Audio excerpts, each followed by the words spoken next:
Ha. Saya tak ada teka-teki. Okey. Dia ada quiz. Quiz. Okey, quiz.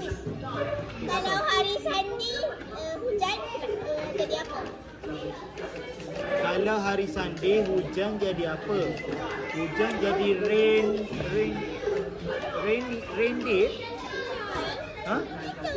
Awak ni dia sendiri tak tahu jawapan. Cikgu cuba ada. Tak, apa yang cikgu jawab dia akan jawab betul. Cikgu. Ayam apa yang suka kentut? Ayam apa yang suka kentut? Ayam kentut. Kalau pecah kita boleh guna lagi. Telur.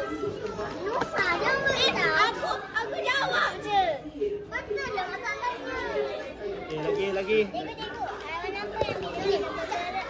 Bila kita berhenti dia bergerak. Haiwan? Orang kecil dia orang kecil. Bila kita bergerak dia berhenti. Haiwan. Low battery. Tak payah. Haiwan apa bila kita bergerak dia berhenti? Orang dalam kotak biru. Ikan paus.